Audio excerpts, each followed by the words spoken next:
आज का सबसे बड़ा सवाल, मार्केट ऊपर जाएगा या नीचे?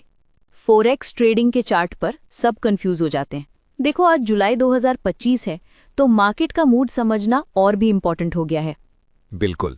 और सबसे पहले तो लोग यही पूछते हैं किस पेयर पे फोकस करें, euro USD, GBP USD, USD JPY या यूएसडी आईएनआर। सबका अपना एक अलग ही ड्रामा है। सही पकड़े। देखो, यूरो यूएसडी की बात करें तो अभी रीसेंट ट्रेंड थोड़ा बुलिश लग रहा है, लेकिन चार्ट पे अगर मूविंग एवरेज देखो तो प्राइस ने 50 डे एमए को क्रॉस किया है। लेकिन आरएसआई यानी रिलेटिव स्ट्रेंथ इंडेक्स अभी 68 के आसपास है, मतलब थोड़ा ओवरबॉट जोन में घुस रहा है। मतलब थोड़ा संभल के चलना पड़ेगा। ओवरबॉट जोन का मतलब होता है कि बायर्स थोड़ा ज़्यादा एक्टिव हो गए हैं, तो कभी भी प्रॉफिट बुकिंग आ सकती है। बिल्कुल। और अगर आरएसआई 70 क्रॉस कर जाता है तो वहां से रिवर्सल का चांस बढ़ जाता है। लेकिन अभी तक क्लियर सेल सिग्नल नहीं आया है। ट्रेंड अभी भी ऊपर का ही है, पर अलर्ट रहना जरूरी है। और जीबीपी यूएसडी का क्या सीन है? क्या वहां भी सिमिलर पैटर्न है? जीबीपी यूएसडी में थोड़ा कंसोलिडेशन चल रहा है। प्राइस 1.2950 के आसपास स्टक है। मूविंग एवरेज के हिसाब से अभी तक कोई स्ट्रॉन्ग ब्रेकआउट नहीं मिला। आरएसआई भी 54 पे है, ना ओवरबॉट ना ओवरसोल्ड। मतलब मार्केट वेट कर रहा है कि कोई बड़ी न्यूज आए फिर डायरेक्शन डिसाइड करे। तो ऐसे टाइम पे ट्रेड लेना रिस्की हो सकता है, राइट? जब तक कोई क्लियर सिग्नल ना हो, साइड में रहना बेटर है। एग्जैक्टली। जब मार्केट साइडवेज हो तो विपसॉ होने का रिस्क ज्यादा होता है। ऐसे में पेशेंस रखना सबसे बड़ी स्ट्रैटेजी है। यूएसडी जेपीवाई का क्या? जापान की करेंसी तो वैसे भी काफी वॉलेटाइल रहती है।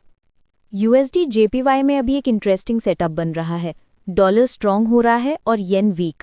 प्राइस 162.80 के ऊपर सस्टेन कर रहा है। मूविंग एवरेज क्रॉसओवर हुआ है। 20 डे एमए ने 50 डे एमए को ऊपर से क्रॉस किया है, जो एक बुलिश साइन है। आरएसआई भी 61 पे है, तो अभी ओवरबॉट नहीं है। तो यहाँ पे बाय का सिग्नल मिल रहा है। हाँ, लेकिन स्टॉप लॉस टाइट रखना पड़ेगा, क्योंकि अगर बैंक ऑफ जापान कोई इंटरवेंशन करता है तो सडन रिवर्सल आ सकता है। फॉरेक्स में न्यूज का इम्पैक्ट कभी भी आ सकता है। और यूएसडी आईएनआर का क्या सीन है? इंडियन ट्रेडर्स तो इस पेयर को सबसे ज्यादा देखते हैं। यूएसडी आईएनआर में अभी तक रेंज बाउंड मूवमेंट है। 83.10 से 83.45 के बीच में ही घूम रहा है। मूविंग एवरेज भी फ्लैट है। आरएसआई 48 पे है, बिल्कुल न्यूट्रल। जब तक कोई बड़ी मूवमेंट नहीं आती, पोजिशनल ट्रेडर्स के लिए ये पेयर बोरिंग लग सकता है। तो अगर समरी दूं तो यूरो यूएसडी में अप ट्रेंड है, पर ओवरबॉट जोन के पास है। जीबीपी यूएसडी में कंसोलिडेशन है। यूएसडी जेपीवाई में बुलिश सिग्नल है और यूएसडी आईएनआर में कोई खास मूवमेंट नहीं है। सही समझा? बिल्कुल सही। लेकिन एक चीज और, फॉरेक्स में ट्रेंड के साथ साथ सिग्नल्स पे भी ध्यान देना जरूरी है। जैसे अगर मूविंग एवरेज क्रॉसओवर हो रहा है, आरएसआई सपोर्ट कर रहा है और प्राइस एक्शन भी कंफर्म कर रहा है, तभी ट्रेड लेना चाहिए। और अगर सिर्फ एक इंडिकेटर सिग्नल दे रहा है तो उस पर ब्लाइंडली भरोसा नहीं करना चाहिए, राइट? हाँ, कभी भी नहीं। इंडिकेटर्स एक दूसरे को कंफर्म करते हैं, तभी ट्रेड स्ट्रांग बनता है। और न्यूज़ इवेंट्स का इम्पैक्ट तो सबसे अनप्रेडिक्टेबल होता है। जैसे यूएस नॉन फार्म पेरोल्स या ईसीबी की पॉलिसी, ये सब मार्केट को एक सेकंड में ऊपर या नीचे ले जा सकते हैं। तो आज के दिन अगर मुझे एक ट्रेड पिक करना हो तो किस पेयर पे फोकस करूं? अगर रिस्क लेना है तो यूएसडी जेपीवाई पे बाय का सेटअप स्ट्रांग लग रहा है, लेकिन टाइट स्टॉप लॉस के साथ।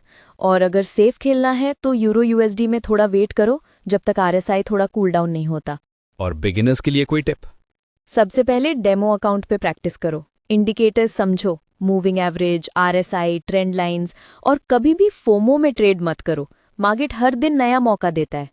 और ओवर ट्रेडिंग से बचना भी इंपॉर्टेंट है, क्योंकि जितना ज़्यादा ट्रेड करेंगे उतना ज़्यादा गलती का चांस बढ़ जाता है। बिल्कुल। क्वालिटी ट्रेड्स, क्वांटिटी नहीं। और अपना रिस्क मैनेज करो। एक ट्रेड में कभी भी ज्यादा पैसा मत डालो। तो आज का मंत्रा, ट्रेंड देखो, सिग्नल्स कंफर्म करो और पेशेंस रखो। फॉरेक्स में जल्दी पैसा कमाने का शॉर्टकट नहीं है। सही कहा। और याद रखो, मार्केट कभी किसी के कंट्रोल में नहीं होता। हम सिर्फ प्रोबेबिलिटी के साथ खेलते हैं, गारंटी के साथ नहीं। बहुत बढ़िया। आज का सेशन काफी इंसाइटफुल था। अब जब भी चार्ट देखेंगे, इंडिकेटर्स को इग्नोर नहीं करेंगे। और अगर कभी डाउट हो तो चार्ट को थोड़ा टाइम दो, मार्केट खुद बता देगा ऊपर जाएगा या नीचे। परफेक्ट। तो मिलते हैं अगले एपिसोड में नए चार्ट्स और नए सिग्नल्स के साथ। तब तक के लिए सेफ ट्रेडिंग।